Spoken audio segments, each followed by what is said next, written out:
বৃষ্টি ও পাহাড়ি ঢল থেকে ফসল রক্ষায় নেত্রকোনার কলমাকান্দায় স্বেচ্ছাশ্রমে বাঁধ নির্মাণ করছেন কৃষকরা।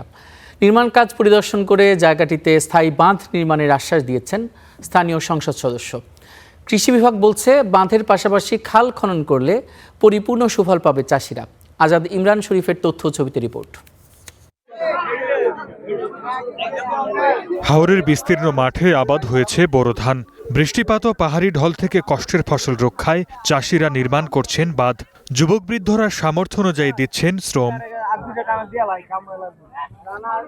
নেত্রকোনার কলমাকান্দা উপজেলার গোরাডোবা হাওর, এখানে প্রায় ৩,০০০ হেক্টর জমিতে কৃষকরা চাষাবাদ করেছেন বোরো ধান। হাওর সংলগ্ন খাওয়ারবাড়ি খালে বাঁধ না থাকায় সম্প্রতি বৃষ্টিপাত ও পাহাড়ি ঢলের পানি হাওরে প্রবেশ করে, এতে কিছু জমির ধান তলিয়ে যায়। একই সঙ্গে এই পানি মেদাবিল ও জাইঙ্গাবিলে ঢুকে পড়ায় বাড়ছে ফসল হানির শঙ্কা। এ অবস্থায় কৃষকরা নিজের উদ্যোগেই নির্মাণ করছেন বাঁধ। মেদাবিল আর গোরাডোবার মাঝখানে এলো এই বাঁধটা দেওয়া হচ্ছে।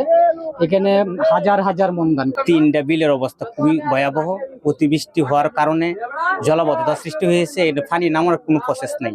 15-20 হাজার মানুষের জমি আছে, ওই জমি রক্ষা পাবে। 3 ভাগের 2 ভাগ ফসলি রক্ষা পাবে এবং এখানে একটা স্থায়ী বেড়িবাঁধ এবং একটা সুইচ গেট জরুরি দরকার। কৃষকদের এই উদ্যোগ দেখতে ঘটনাস্থলে যান স্থানীয় সংসদ সদস্য। আশ্বাস দেন জায়গাটিতে স্থায়ী বাঁধ নির্মাণের। প্রজেক্ট হাতে নিয়েছে বর্তমান সরকার এবং এই প্রজেক্টের আওতায় এই খালগুলো থাকার কথা। তারপরেও উপজেলা প্রশাসন খবর নেবেন এবং ওনারা কার্যকর পদক্ষেপ নেবেন।